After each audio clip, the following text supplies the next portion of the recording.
Les lives de fin de journée sont toujours les lives les moins suivis. Ben, je vais vous expliquer un truc. Pourquoi j'appelle ce live-là comme ça? Parce que les gens sont, c'est très facile de venir dire, oh oui, ça, ci, cela. Mais si vous ne vivez pas l'expérience que la mienne, vous ne pouvez pas croire. Vous ne pouvez pas croire ce qui m'est arrivé. Vous savez, lorsque je suis entré en résistance plus active depuis 2016, je savais que mon passeport était, devait expirer quelques années plus tard, exactement en 2018. Mon passeport est arrivé à expiration. Et en plus, en étant activiste, on nous a déjà donné le là. Hein. On nous a déjà donné le là. On ne pouvait pas revenir au Gabon. Donc je n'avais plus de papier. Je ne pouvais pas rentrer au Gabon parce que je ne voulais pas faire acte de bravoure comme a fait mon frère Landry à Washington. Ben, j'étais là bloqué. Hein. Je veux dire honnêtement, j'étais bloqué. Je pouvais aller partout sauf dans mon propre pays. Imaginez comment c'est dur. Je pouvais aller partout sauf dans mon propre pays. Et chaque fois que je voyais des frangins à l'aéroport, les gars se moquaient de moi ou s'écartaient. Personne ne voulait me parler. Parce qu'ils me donnaient l'impression, il y avait beaucoup de personnes qui me donnaient l'impression que je menais de mauvais combats. Or, au fond de moi, je savais que j'étais dans la justesse et ce qui arriverait, arriverait. Mais c'était ça passe ou ça casse. Et en tant que Gabonais, c'était tellement dur de ne pas pouvoir rentrer chez moi. C'était tellement dur. Bon, le live, là, vous allez le voir demain. Quand je dis que le président Oligui m'a redonné ma dignité, la première chose qu'il a fait, c'est de chasser les bongos. Ça, il a fait ça bien. Il les a dégagés. Mais en plus, il nous a invités tous à rentrer au Gabon. Et moi, j'hésitais. Mais quand je suis rentré au Gabon, ben, on a donné une instruction pour qu'on puisse me faire mon laisser-passer. Les ordres venaient du haut. Hein.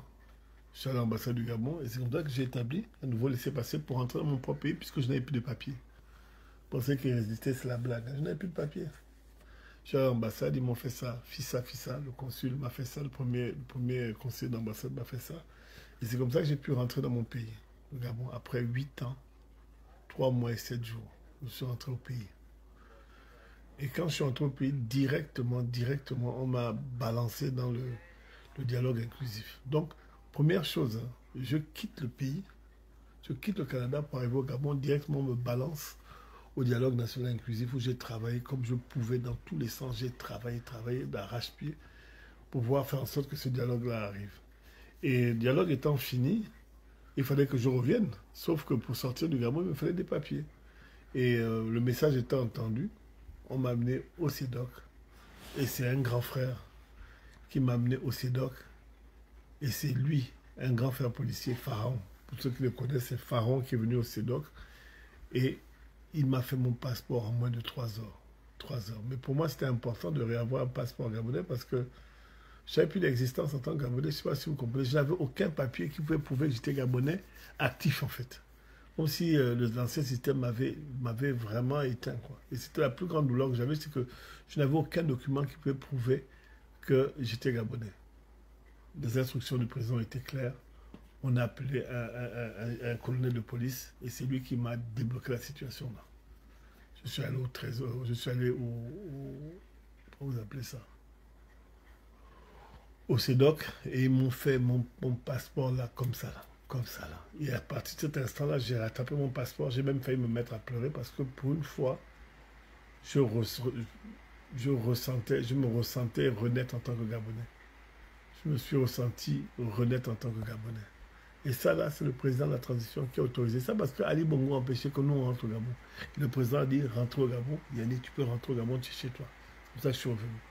Et c'est comme ça qu'on m'a redonné toute ma plénipotentialité en tant que Gabonais. Et ça, là, c'est le président de la transition qui a autorisé ça. Le reste maintenant, c'est de l'histoire.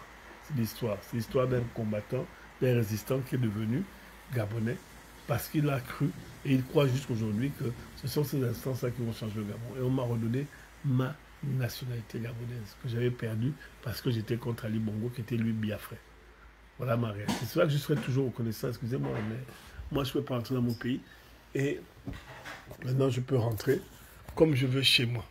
parce que j'ai choisi et parce que des personnes ont choisi de libérer le pays de l'infamie. Voilà ce que je voulais vous dire. Donc moi, là, je remercie le fait que les autorités en place, par la voix du président, ont réussi à me réhabiliter en tant que Gabonais et redonner mon sens, un sens à mon existence en tant que Gabonais. Voilà, partagez cette petite vidéo. C'était ce que je voulais vous dire. On est ensemble.